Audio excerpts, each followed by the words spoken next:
Welcome, everybody, to another episode of Practice Prosperity. We have a special guest. He actually is a partner in his firm. He's also the president of the Georgia Bar. So he's going to provide a lot of context. We're joined today by Mr. Ivy Cadle, and he is an attorney, a practicing attorney, specializing in the real estate space. And he's going to go into a lot into that. So thank you very much for joining us today. Yeah, I'm glad to be here. Thank you, Randall. Good to have you. Awesome. Be here and be a guest. If you don't mind, please explain your role at your firm and the clients that you serve. Yeah, so we call them shareholders. So we're a PC, so I'm a shareholder, and I do real estate litigation, and I serve a lot of large national clients. I've also got some individual clients and small businesses who have real estate problems. So everything from a sinkhole, where we're fighting over terms of an agreement that was supposed to govern who maintains some pipes, all the way up to right-of-way taking that might take an entire restaurant franchise or something like that.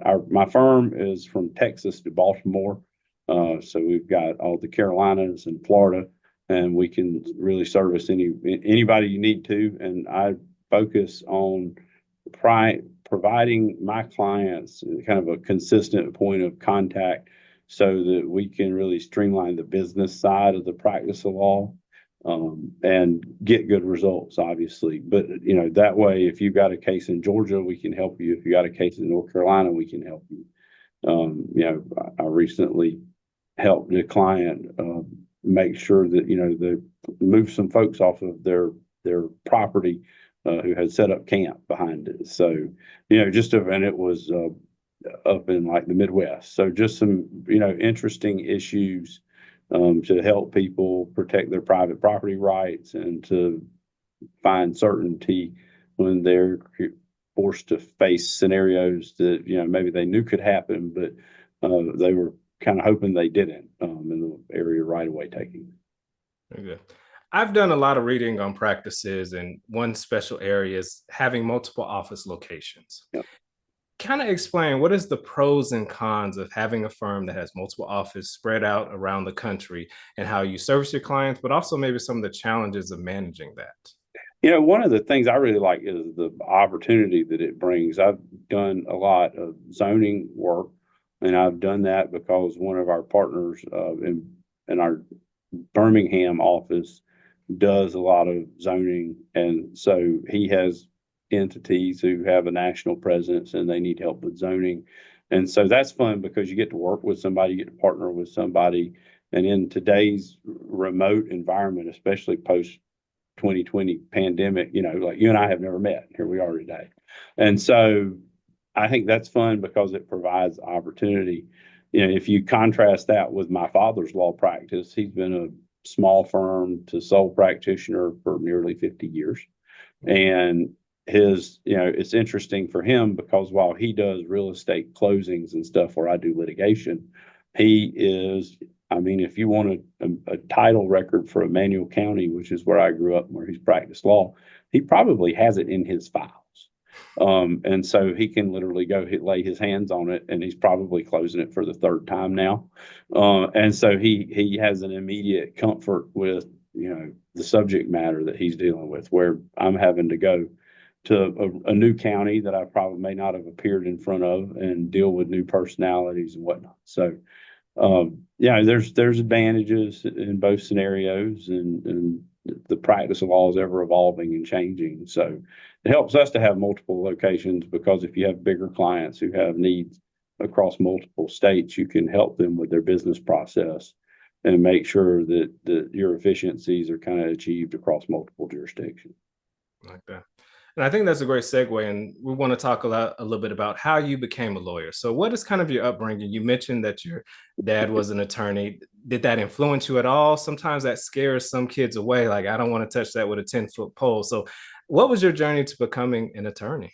Yeah, one of the ironies of my life, I guess, is that my father was an attorney, and I pretty well spent the first 22 years of my life running from being an attorney. And you can see it back there. That's my EMT badge from when I got my EMT certificate as a junior in high school and drove the ambulance as soon as I turned 18 to figure out if I wanted to go into medicine, because my dad said he went into the law because he didn't like the blood and gut. So I was like, well, I need to figure out if I can deal with that. And I figured out that was okay. I got a biology degree. I used a master's degree in accounting somewhat to spend an extra couple football seasons at the University of Georgia. I also saw a lot of physicians who weren't great with money, which is kind of a stereotype, and wanted to learn something about money, and figured out I could get a master's degree in accounting without having to write a thesis. So why not? And then once I did that, I figured out that I could go get my CPA license if I worked a couple of years instead of having a master's degree in accounting, which is not really a recognized credential, and where a CPA is shown to be the most widely recognized credential of trust, I think, across the United States. So went and worked at a big four accounting firm and really just hated it, if I'm just being honest. In hindsight, it was so super easy that I don't know what my problem was, but my precious ego, I guess, did not like being what I felt like was subordinated to typing numbers in on a 10 key into Excel. You got to remember, this is the early 2000s, so we didn't have like all this scanning OCR technology or any of that. So if you wanted numbers, it was a lot of manual cut and paste. So we brought back arts and crafts from junior college, junior high, I guess, and you were taping things onto work papers and you were printing out spreadsheets, and I was just like, this is just kind of ridiculous. It was interesting in hindsight because it let me see the inside of a bunch of businesses. I tell everybody truthfully, I counted everything from chicken eggs to Gulfstream jets. So something that sells for pennies a piece to something that sells in excess of $50 million a piece. And so, when you went to Gulfstream, you got a plant tour. When you went to the chicken place, you got a plant tour, and everybody talks about chicken houses. And this one actually cut for Chick-fil-A. And I walked out of there just craving Chick-fil-A. And I was in Northern Alabama, and there was no Chick-fil-A in Northern Alabama at this point. So and then I came home on a Sunday. And so I didn't, I was dying by the time I got to Monday. I definitely had lunch at Chick-fil-A. So I got to see all these different businesses and how they interact. And I've found it to be super helpful in my legal career, because it's like, this is what's running the books. This is what decision makers are looking at. And so that helps me ask my clients questions like, what do we do to make you look good? What are your managers paying attention to? So it all kind of added up to my wife and I both being kind of miserable in our jobs and deciding that we would go to law school. And so we applied as a married couple to go to law school. And, here we are. The rest is history 20 years later. From the finance standpoint, I have to ask, what type of support did you receive for you and your wife to go to law school? Were you guys able to save up enough to swing it, or was it student loans the Oh, whole way? gosh. We were fortunate. I got a full ride, and I was a Woodruff Scholar at Mercer, so that actually paid you a little bit, but it's like $5,000 a semester. And we kind of had a mismatch that we didn't understand at that time, and that we had been working and we really didn't ratchet our lifestyle back down. So we wound up funding all that through student loans, which has been its own journey to recover from and kind of figure out. And so that's the wholly separate thing. But that's how we did it. Is when we got out, well, and then I bought a house. I decided I'd renovate a house and try and go to law school and try and stay married at the same time. And I had no income, obviously, to pay for this house. So we're still in that house, and it's actually been a great financial blessing because we had a 15-year mortgage that's paid off. But I do not recommend that course of action to really anyone. From a relationship advice Yeah. standpoint, how do you advise staying married when you don't have the highest income or any income at all? Law school was such a distraction that we didn't pay attention to it, if I'm really being honest. And that caused its own problems when we got out. But we got out and figured out that we could, and being in law school with all these like new people, and it's just it's there are very few people who are married who go through law school. There are very few relationships that make it through law school, and whether you're, just dating or engaged or whatever. And so it's a really tough time. And I would say for us, we just kind of came back together and said, okay, here's a list of stuff we need to do to be able to live the life that we want to do. And we found a lot of commonality in that after we got out, and figured out how to, and we've been married 22 years, but are still learning how to communicate. And I'm still working on my tone, um, whatever the challenge may be. But as you get older, your life just gets busier and more complicated, and you have to keep learning to make that happen. That's good. Now, I would like to take a step back. What did you learn from your dad running a practice when you were a child? Like observing him obtain clients, the ebbs and flows of business. Like, what did you take from that, even though you were kind of standoffish on the law practice initially? Yeah, I mean, I think really the thing that I learned was the amount of time and effort it takes to be a professional. I mean, Mhm. frankly, one of the things I liked about medical work is you could be an ER doc and you'd work your 12-hour days, right? And then if you did 3 days a week, you're done. And so I saw him, even though he did a great job being present for us and showing up for all of our stuff, he definitely was, if he wasn't at something for us, he was working. Mhm. And when you're small and you got to pay payroll and you got to do all these things, your cash is king, and being able to cash flow. And in order to cash flow, you just kind of have to throw yourself at it, so that you don't leave money on the table and have to lay somebody off, so that was just kind of and I didn't understand that then. I just saw him work real hard. And so that's really the value that was instilled in me, is if you're going to go do something, you're going to have to commit yourself to an uncertain outcome. And the way that you are successful with that most of the time is really, I call it brute force, right? Because you just show up. You just persistently show up, and you uh, answer the call, and you probably don't feel like it, and you figure out how to do it.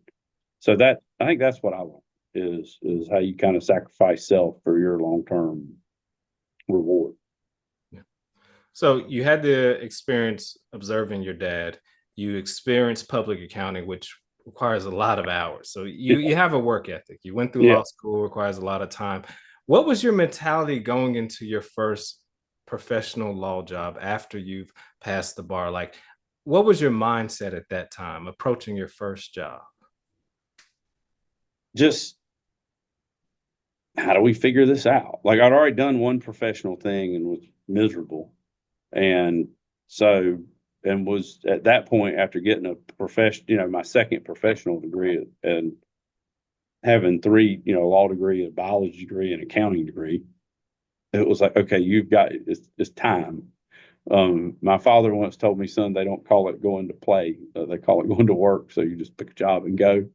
And so my mentality was, how do I figure this out, and how do I make it work? Yeah, understood. Understood. So, what was your first job coming out of law school? It turned out to be here at Baker Donaldson. So I've been here 17 years. And uh, interestingly, I didn't know that eminent domain, I knew like property closings and stuff, but I wasn't aware of the amount of real property litigation, business litigation that goes on. And so was, I, I was actually going to a law firm called Gambrell and Stoles, which was one of the predecessor firms to this firm, at least as far as George goes. And was just, I had worked with the person I wound up working with for about 12 years. I had worked with him back as a 1L clerk. So after I finished my first year of law school, and then had also worked at some more traditional making firms, and they wound up not hiring anybody that year. So I was kind of back in the pool at a late date, and wound up ran into him at a restaurant. It's like, hey, dude, I'm looking for a job. And he said, well, I need some help. And so I showed up and just, did everything I could to hit the ground running, figure out how to improve our processes so that frankly my life would be easier. Figure out how to do good work, live with your mistakes and all that kind of stuff. And it's easy to kind of surmise that now, but it's a real day-to-day challenge when you're going. I mean, it's like everything. If you keep getting better, everything stays kind of challenging just the whole time you're doing it. They say when you go to law school, the job of law school is to train you how to think. Mm-hmm. But when you have to go work in a firm, they're actually teaching you how to be a real lawyer. Yeah. Like, who was that person who took you under their wing and said, this is the lay of the land, this is how this world works? I have largely kind of pieced that together for myself for whatever reason. I've had some really great mentors in different like pieces of my life. Um, Linda Klein has been just an exceptional mentor for like bar work and bar service. Ben Parrish, who's a former general counsel of a public company, has been great for like leadership development and growth. I've got a coach who was my peer. We both made shareholder together, and then she left the practice of law to become a professional coach. And she and I was her first client, and she's just really poured into me and really helped me. I've got my dad, I mean, if something just doesn't smell right, or if it's a big decision, I'm going to be like, hey, what do you think of this? And, so there's been I've got some judges and people who, if I had something I was trying to work through, I could literally be like, hey, what do you think of this? And they tell me. And I'm fortunate for whatever reason. I think people are just kind of honest with me. And I am okay being vulnerable, saying, hey, I got this, sticky situation. I value your opinion. And I think that has just really served me well because now as office managing shareholder for our Atlanta and Macon offices, I have had 4 or 5 difficult conversations today, where I just show up at somebody's office and I say, here's what I need you to not do. Here's what I hear's going on. I need to take the next step because I want to make sure that you're ultimately supported. What you're doing may or may not support you in the long run. So here's what we need to do. So that kind of need to be vulnerable. That's a lot of what not to do.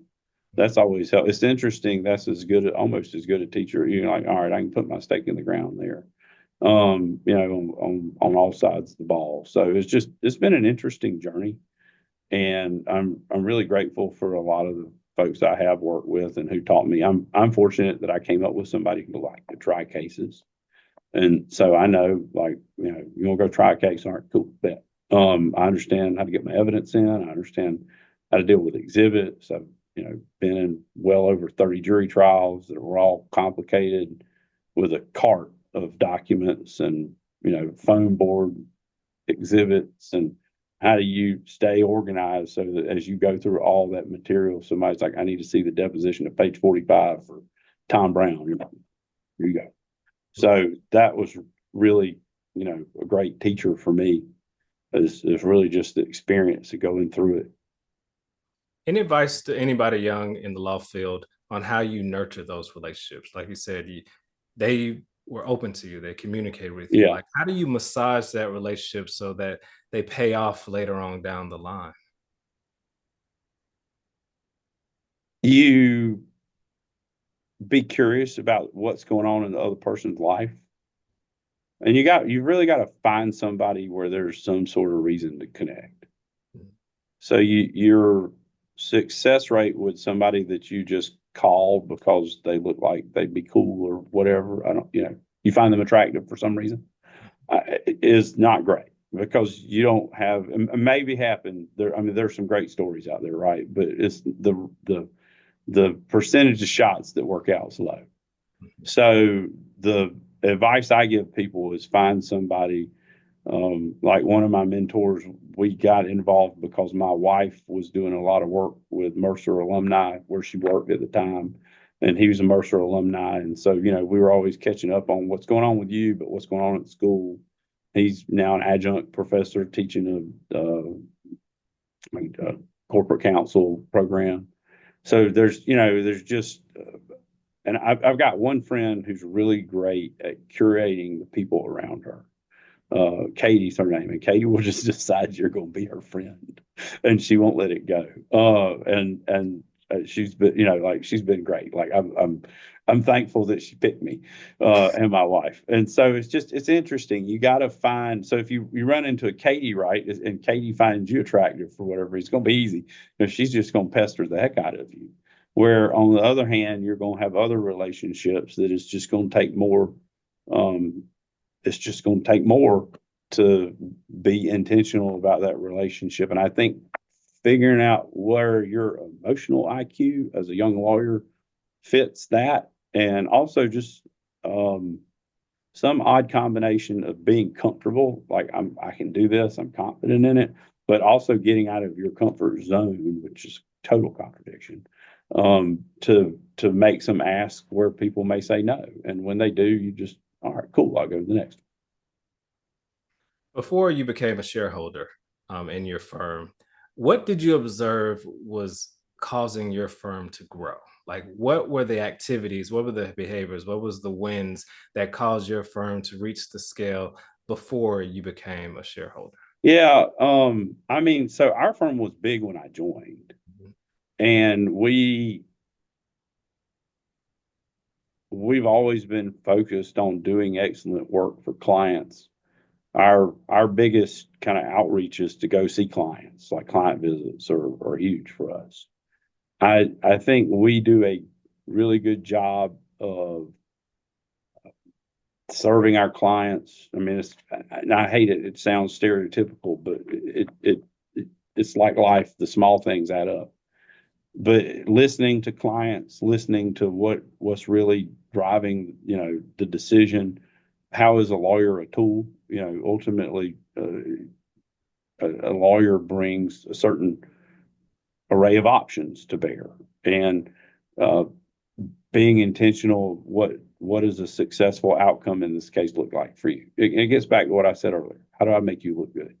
Mhm. I think we do that well. And I think we have a culture where I can pick up the phone and I can talk to somebody in Jackson, Mississippi that I've, not talked to a whole lot or maybe never talked to. And they're going to take my call. And even back when I was an associate, right? They're going to take my call and they're going to say, what can I do? Or, how can I help you?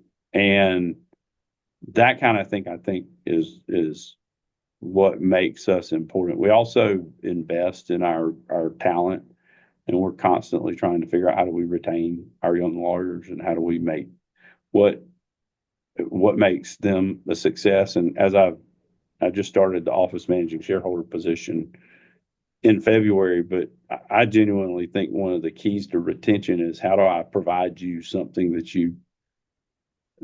that fits into your life, right? So we have a whole group working at successful alternative work arrangements. You don't want to work 2,000 hours a year. I want to work X. Okay, well, here's where that works for you from, here's the salary we can afford to pay you, et cetera.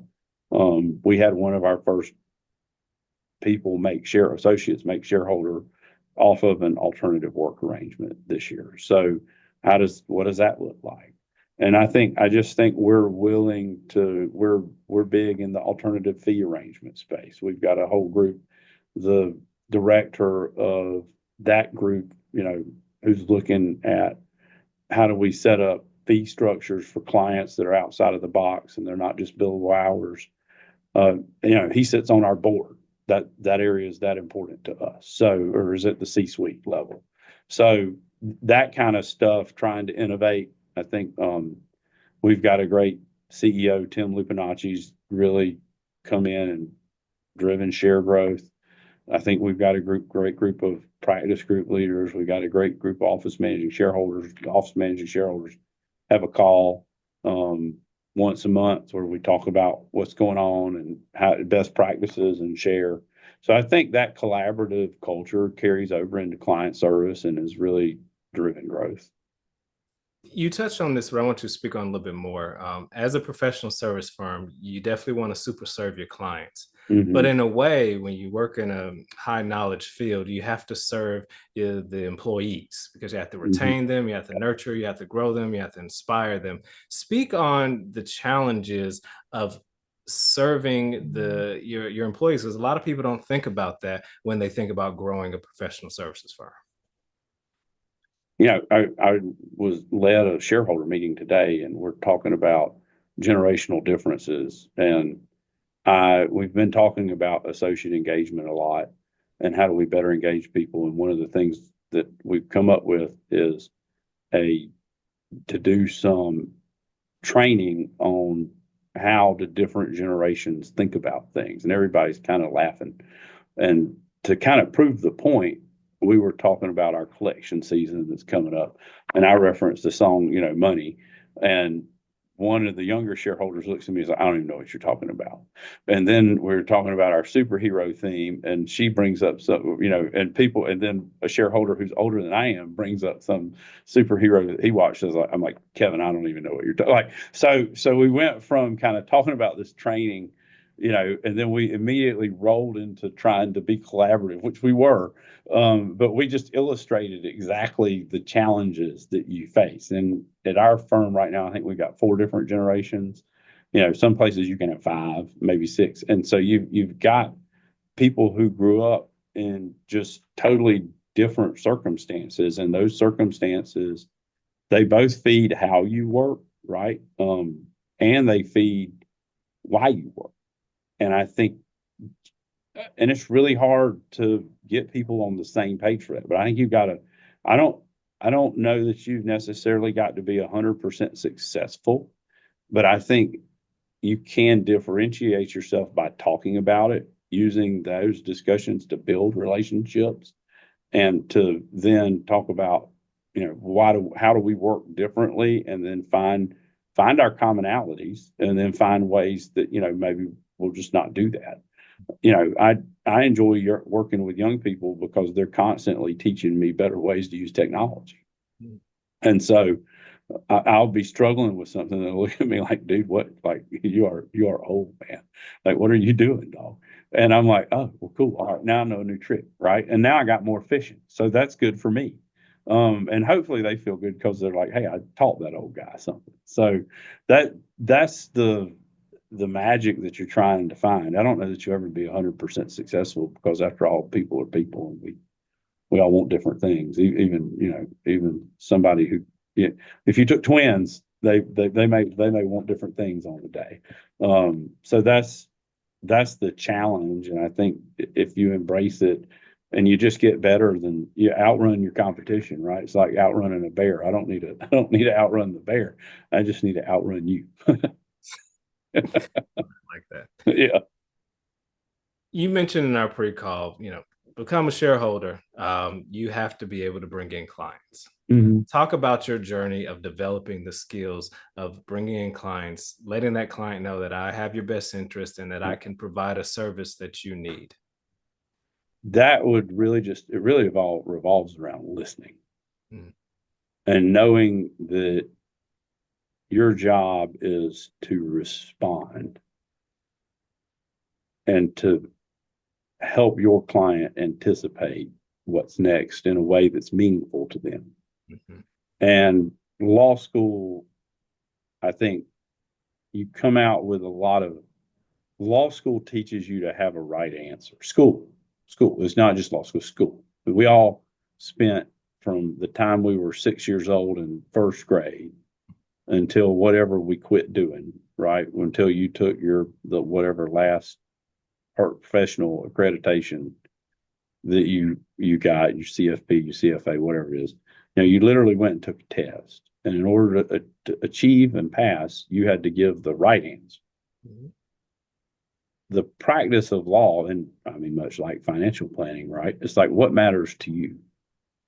And being able to engage your client in a way that shows I understand your struggle, and I, I I'm communicating with you in terms that you use that are familiar to you, and I'm helping you embrace your struggle and do the diligence that management requires, or show to your supervisors that, hey, I've, looked at this in a common sense way, or whatever it is that matters in your organization. I think that's what you got to do as a lawyer, to kind of pivot off of what school taught us to have the right answer. And so in order to be successful serving clients, you've got to humble yourself and first be like, I'm not here with the answer. I'm here to be responsive and to help my client solve their particular problem in the way that their organization would expect them to handle it. If I just walk in, and sometimes I know the answer, right? You can hand me a case I've tried before, and I know exactly, like, we go try this to a jury, like blah, blah, blah. I rip that off. But my client is thinking about a totally different set of things. And so if you become that person who can listen and who can help give them the information they need through the lens that they see the world in, I think, and you're diligent and you communicate and you reply and you're responsive, those are the things that help you build a brand that are going to bring in clients. So let's talk about the tactical steps as far as sales. Did you cold call? Did you walk up to their office? Did you ask for referrals from the people you're currently working with? Like, when did you start those engagements? When I got out of law school, unknowingly. Wow. So I generally most of the time enjoy people until I'm tired, right? And I understand that life truly is in many ways about who you know. And it truly is about the people you surround yourself with, right? Your mother was more right than you knew when she said, be careful who you're hanging out with. And that totally applies in a professional setting. And I've been fortunate and worked hard at it, in that being the president of the State Bar of Georgia, the things that you do to get there give you a pretty enormous network of people who know you and where you stay top of mind. Or when, like, LinkedIn comes out, right? You'd be like, hey, I'm gonna engage on LinkedIn. I'm gonna like some people's posts. I'm gonna try and meet some people. I'm gonna hook up with you and do this podcast, YouTube show, like whatever. So I'm probably sometimes a little more willing to do that kind of thing than I ought to be with my schedule. But I find I'm kind of like Katie, right? I like making people my friend. And I think it's fun, and I think it adds value to my life because I get to see a perspective I didn't see before, and that's entertaining to me. And so if you find something that's entertaining and engaging, you're going to just do it. And so that's and I like, hey, what's working for you, what's not working for you, what lessons can I learn to bring back to my life. I've tried to practice that just kind of every day. And, it's like anything else, small steps add up. So by the time you have been out of law school for 17 years, you been a member of this and that, the other, you've if you have a relationship, you follow up with somebody, comment on their social media, all that kind of stuff. I think it just adds up. And I've just been fortunate to find things that I like to do that give me the option to build those relationships. So I do very little cold calling. I do very little, like, let's go see somebody we don't have a relationship with and hope they like us. Because for me, the ROI is not there. Like, I'm like, why are we doing this? These people don't know us. Like, why won't they just get somebody to call you, dude? Because I've kind of gotten to the point where, how did you find me? Or somebody will find me on the internet. They're like, oh, I've worked with so-and-so. I know you. So I got a call from somebody to help them with a case last week, and she and I served on a board together, 5 years ago. So that went through, the person who actually called me is this is crazy. The person who actually called me is the brother of the former spouse of a woman who's married to my friend, who works at the same place that this other woman works at, where she's now general counsel. I mean, just it's a small world. And and I'm working at being more intentional. Now that once my state bar role concludes, I will be able to go to more kind of traditional real estate type trade shows and that kind of thing. And then I'll go work and build the same relationships I've built all over the place there. But it's just a now I've lived in Georgia my whole life, right? I went to college in Georgia. And so when you start talking about the metro Atlanta area or really anywhere in the state, like there's some connection there somehow or another. So you've been doing that for 46 years. That's just kind of what happens. You take me to Wyoming, I probably don't but but I can leverage relationships through my law practice so that we can service people in other jurisdictions, that sort of thing. But that's my business development model. I went through this internal leadership program where we did like talk about the actual sales funnel, like how do you push people through the 5 stages of your sales funnel? And the joke was always that I like to swim in the top of my sales funnel. That's good. I like it. So you've proven that, hey, I'm a capable lawyer. You've proven that I can bring in clients, but that doesn't automatically make you a shareholder. For somebody who's, I guess, a little bit later in their career, how do you handle the politics of being identified as somebody who is a good shareholder for a firm? What is your opinion on that? That's really being a good associate. I mean, that's service. It's uh, well, it's patience and it's service. And so this year might not be your year, but how do you create the relationships and do work for different people so that when you come up to the stage, you're you're the shining star. You're on the podium.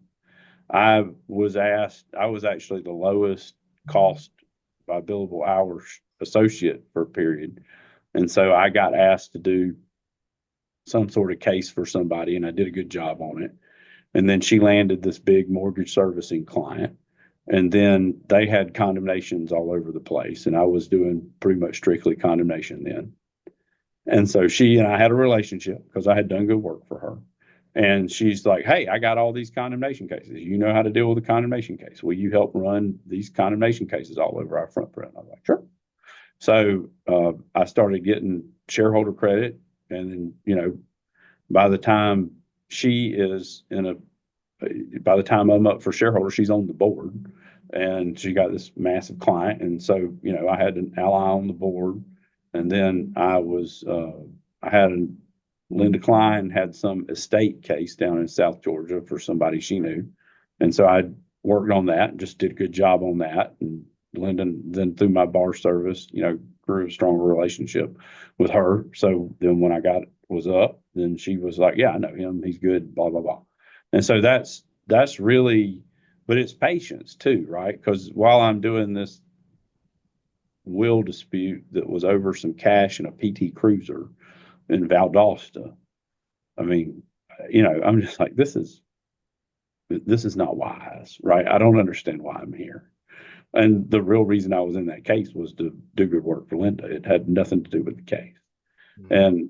And you just had to set whatever you think you ought to be doing aside and just kind of execute. Now you want to run down some dark hole, right? But if you're overall doing good work with good people and people to be influential in the firm for whatever reason, I think that's how you progress up the chain at a law firm. Now, at some firms, there is actual financial commitment to become a partner. Mm-hmm. You don't have to go into specifics, but kind of help in general. How does one, I'm a great associate, I'm bringing in great billable hours, I'm bringing in clients, they want to award me partnership. What is the economics after that point to become a partner or official shareholder? You mean like the buy-in or like what are you? Yes, yeah. sir. So, most firms have an on-ramp, right? You're an associate. So it's not like we've been paying you $1 billion and that you have, I'm just making numbers up, but $500,000 to buy into this firm, whatever, right? That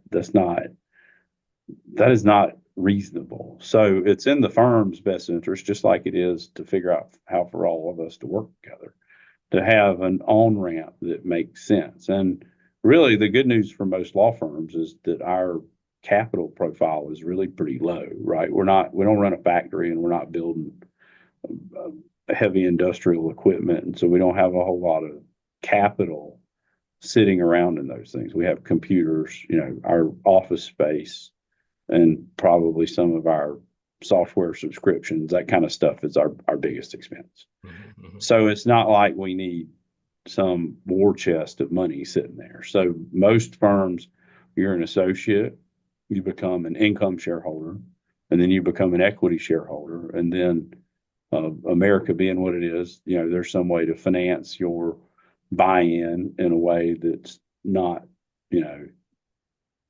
probably at that point in your life doesn't move the needle.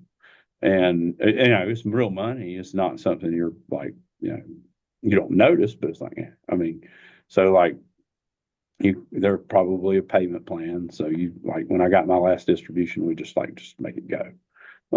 So there's I think it's in most firms' best interest to figure out a way to make that easy so that you can be there and be a member and participate. And that just depends on the economics of the firm as to what that looks like and how who pays for it and that kind of thing. So I've only been here, so I only know mine. Thank you for sharing that. Yeah. Now, there's a lot of things. I work with a lot of practices, and there's getting involved with your professional association.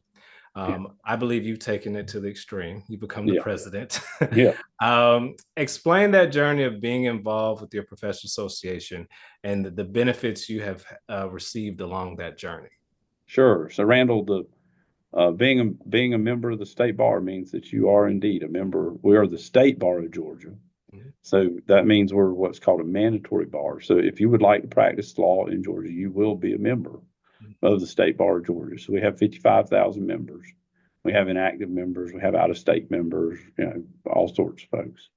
But for me, being involved really looked like the actual story is that my colleague and I were riding back from a continuing education meeting within the first few months of me being a lawyer. And he said, man, there's this really fun meeting. It's at the beach.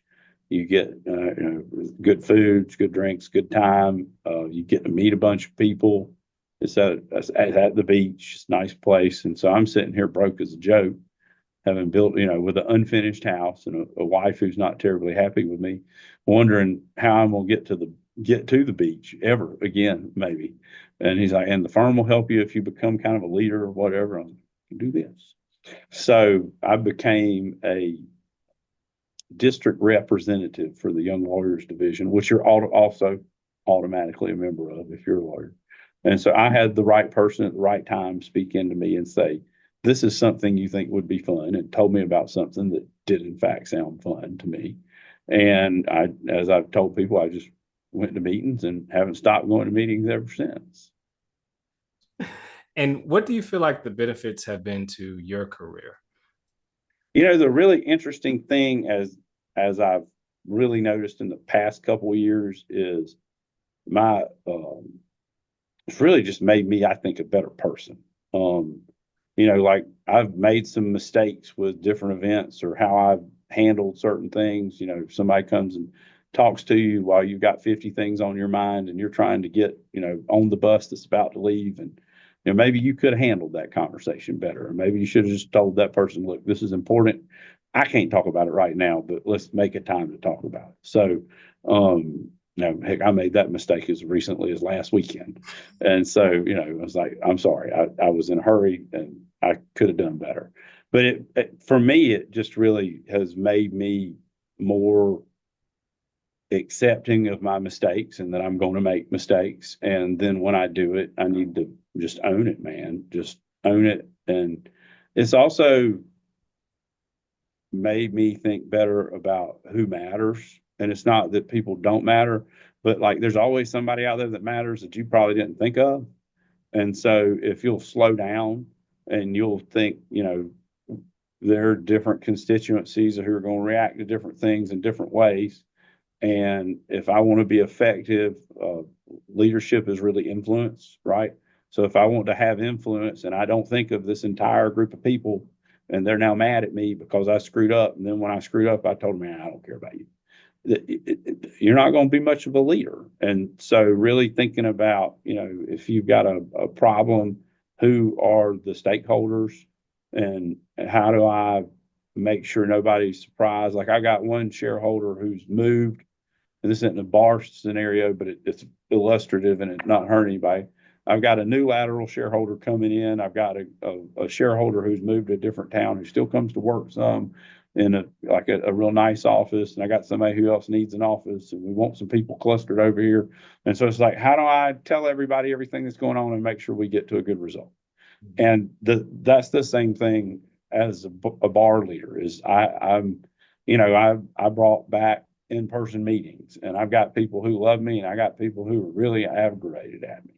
And so, I've had to be real out front with that. It's like, I know this is inconvenient and this is a volunteer thing, but I think your presence and your purpose here are best manifested when you are in person. And if you join the meeting and, click in and then go clean your kitchen or play golf or whatever, folks might do on a virtual meeting, you're not present, and you're not really pouring into the organization what the organization needs out of you. And if this isn't the season in your life to do that, that's cool. Maybe let's find somebody whose it is. And so just, we had conversations about different types of members who have different needs, and how do we create opportunity for people who have challenges to service for financial reasons or whatever. So that's kind of, that's what I think I have become better at. Is I used to see 2 things that could go wrong, and now I see 5, and I'm really most of the time able to mitigate at least 4 of them. And so I think that's made me a better person. It's made me a better leader. And it's more fun when you aren't causing chaos to me. In your profession and my profession, we have the privilege of dealing with smart people. But when it comes to smart people, a lot of times ego goes along with it. How have you been able to do that? You are, a managing partner, and you have to deal with that. You are the president of the Georgia Bar Association. You have to deal with egos. People have different priorities. Like, how are you juggling that? Like, what type of calm presence do you have to present consistently to get things done? The thing I always tell myself is this person is telling me this for a reason. And why are you telling me this? And I literally sometimes have to think that like out loud in my head, or quietly in my head. But, my voice is resonating. It's like, why is this person? And not betray that on my face. I don't have much of a poker face. You've really got to, if you bring your ego to the ego fight, it's not going to work. And again, leadership is influence. And if you want to influence people, they've got to know that they've been hurt, and they've got to know that even if they don't agree with where we landed, they were heard, they were part of the process, and the rational minds can just disagree. So that's, and sometimes people react differently to that, and there's not much you can do. But if I've done my best to hear everyone, and I've done it in a way that makes people feel heard, and there's some process around wherever we land, then I've done everything. I'm satisfied with me. And that's really, you can hold yourself accountable for process, and you can try and achieve results. And sometimes the results just look different than what you thought they ought to be. That's good. Now let's talk about, the financial side of it. So like you had mentioned, you and your wife were coming out of law school. It wasn't paid for by anybody. You guys had to burden student loan debts and other things. You have a new. I did have scholarship. So scholarship. Yeah. And you had a scholarship. And a lot of lawyers find themselves in that situation. I'm 4 steps behind, not only because it takes me longer to obtain my degree than somebody who just has a bachelor's. And I have this large student loan debt. And I'm like you said, you're not making a $500,000 every year. So, how did you slowly kind of carve yourself out of that hole to get to a point where you're comfortable? At some point, well, I mean, I wonder some days if I am quote comfortable or not, right? What does that mean?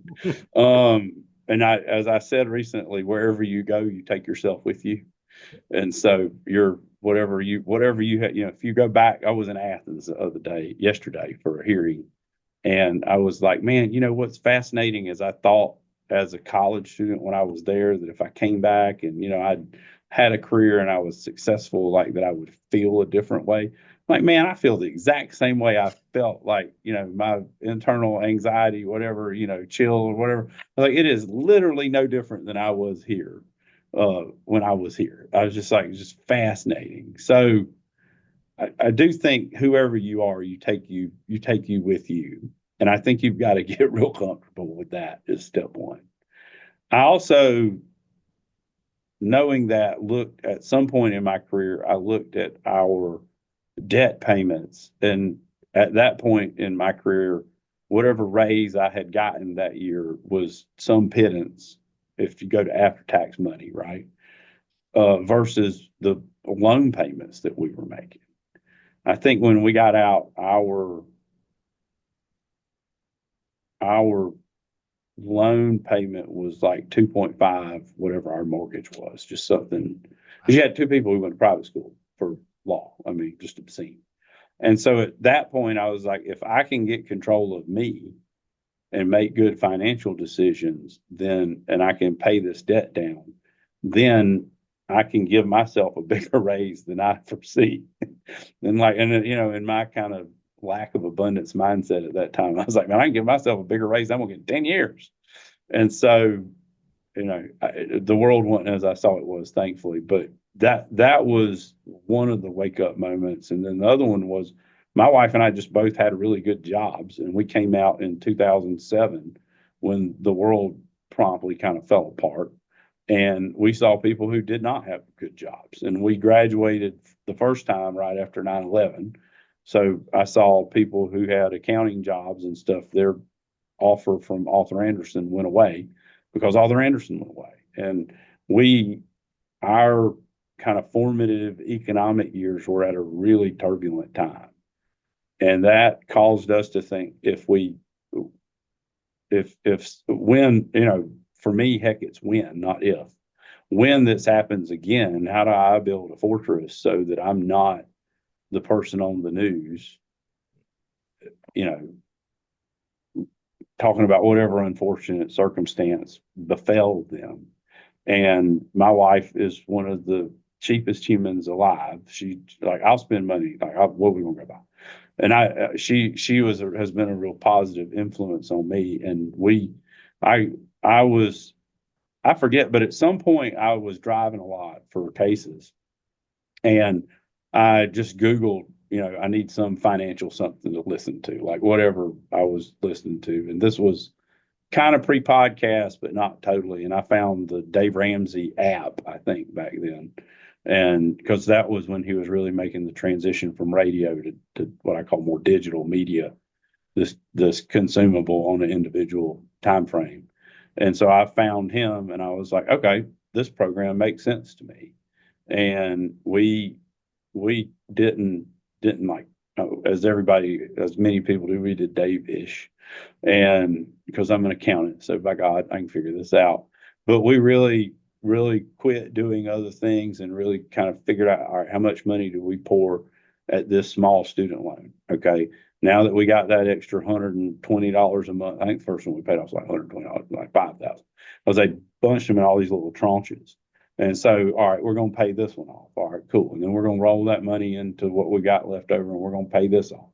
And I still use points credit cards, but I went from paying them off once a month to twice a month, which is a fascinating change that really doesn't change anything, but it creates a less intimidating balance.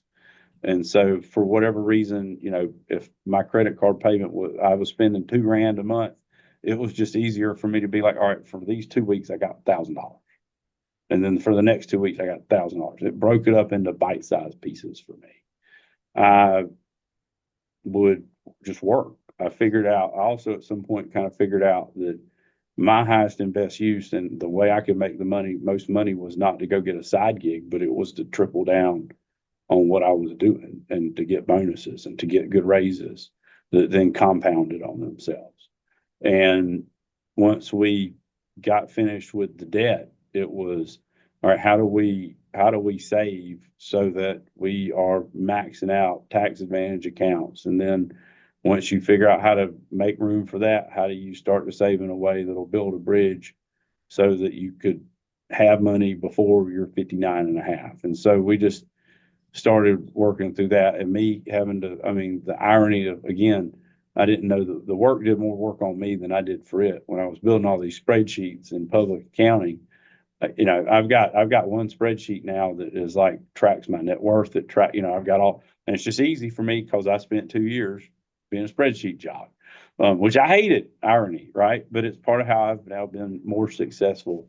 And I love personal finance because it's how you get your life back, right? It's how do I get unchained from this computer and the 200 emails I'm going to get today and free up space to do the things that are important but not urgent, and have the space to be like, I don't like what I'm doing now. How do I do more things that I like, and do less things I don't like? And so that's that's our journey in a really, really condensed nutshell. But I think it's like anybody who's trying to become better at anything. If you're trying to become better with your money, figure out where you can make more of it, figure out where you can spend less of it, figure out how you can make room in your life and not make your life smaller, and figure out how you can then invest it in a way that you're not freaking out about,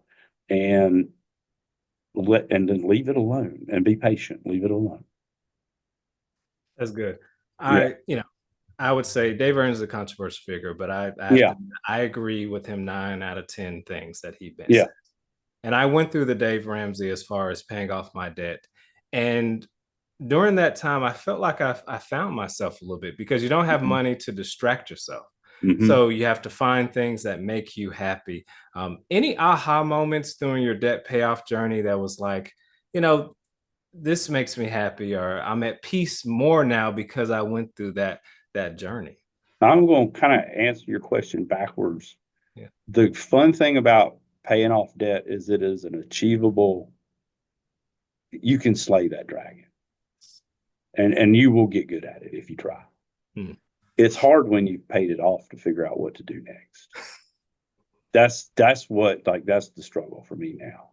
And so I would tell people who are trying to figure out how to improve their financial situation that if you will invest your attention, which is mostly free, if you will invest your attention to your actions, and you will do that over, again, be patient. You will do that over a prolonged period of time. You you will be successful. I mean, but if you're not attentive and you don't, you know, measure your success, then and it's tough, man, because you're cruising along, and all of a sudden you got to take your dog to the vet, and $2,500 later or whatever, you know, you the human tendency is to just YOLO that, and to be like, I can't make any, I can't overcome this. It's just, something's always going to happen. Well, yeah, but if you can overcome this thing, then your chance of overcoming the next thing is better. And if you overcome those two things, your chance of overcoming the third thing is better. And so if you can shift your mindset so that you're thinking, how do I, overcome this hurdle? Not this hurdle is indicative of the rest of my life, then you'll do it. 90% of the time, you'll do it. I like that. So, you're at the point where debt is paid off. For a typical partner, Mm-hmm. how is wealth built? Like, how much wealth are you gaining via the partnership distribution? How much wealth are you gaining through your salary? Like, once you reach to a level where you are equity, a shareholder, how is wealth accumulated over time, and how do you see It's the yourself? same thing as everybody else. You spend less money than you make. It is as boring and unsexy as Dave Ramsey says it is. And so whatever works for you, right? Like I don't, if you get half of your salary, can you live off of that and then, take the other half? Because typically what it is, right? You have a draw and that you get, and then there's a year-end distribution, and it's, you get 20%, get 10%, get 40, you get 60. I don't know. Depends on your structure. So the real question becomes, how do you spend less than you make? And then how do you invest what you got left over so that over 20 years it becomes something? And it's if you're, I mean, it's really, if you're working a salary job and you're a plumber, right? It's really the same thing. It's how do I control my expectations and control myself so that what I make is more than what I spend, and then I take what I've got left and I put it to work. I don't hide it under a mattress. And So it's oddly no different. It's just bigger numbers, right? Like if you're making $500,000 a year, it's easier to get to the point where you can go buy a $50,000 car with cash. Whereas if you're making, $30,000 a year, then you're going to go buy a $3,000 car with cash. makes sense. Makes sense. But if you're So at 500, you got a bigger delta, right, between the 50 and the 30 and the 3. So that's and it just depends on what you law practice. If you're on a contingency fee, I've got friends who are real successful plaintiffs lawyers, and they only get paid when their clients get paid. mm-hmm. And so they've got to figure out how to budget and manage cash flow and do all that kind of stuff. So it just depends on what kind of law you're in, really. But ultimately the net, there are really two games. One, have the money to pay your bills, and two, spend less money than you brought home. I like a lot. What is next for you? What do you see next? Your partner, our shareholder, you're president of the Georgia Bar Association. Like, what can you do now? Yeah. So, really, my one is be successful and finish the drill, right? I'm my bar tenure as president will end in June. So let's stay focused on that. I just glanced down at my calendar. It still blows my mind that it's November. It feels like yesterday I got sworn in at the 1st of June, and it's not. So make the main thing the main thing. And then as far as being an office manager and shareholder, I continue to execute on the little things, right? Hold a good shareholder meeting so people will come to the next one. We're at year end, so we're going to be doing collections. Do that well, and ultimately, kind of my next 5-year thing is how do I grow my team so that I've got lawyers who are able to. We're helping more people, and have more clients who understand how our law practice works and who we can provide value to.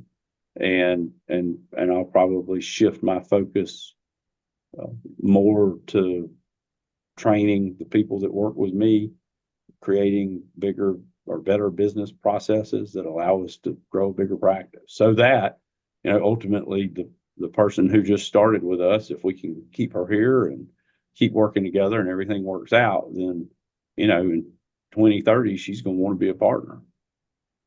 And let's figure out how to pave that road. I like that a lot. Yeah. Well, thank you very much, Ivy Cadle, for joining us today. I think you provide a lot of insights, career development, managing your finances. I think you hit a lot of different things. Anything else you'd like to leave? Let's think about somebody who's young in their practice. Any last parting words? Yeah, it's a long game. Keep showing up, keep investing, surround yourself with the right people, and give people a second chance if they need it. And just do your best to make good decisions and know that that's what you're doing. So that would really be kind of a nutshell of what I would tell somebody who's a new lawyer and trying to figure this out, is just be patient, take a deep breath, and one foot in front of the other. Love it. All right. Well, thank you very much for joining us today. Randall, it's my pleasure. I want to thank you for finding me and connecting. I know that you and I both share a passion for personal finance, so that's a fun aspect of our relationship, and just grateful to you for giving me the opportunity to come and share this conversation today. So thank you. Thank you. If you've been inspired to leverage your practice to create financial freedom, please schedule a consultation with Deasil Wealth Management. The legacy you dreamed of is a 15-minute phone call away from becoming a reality. The more I know, the more money I can make.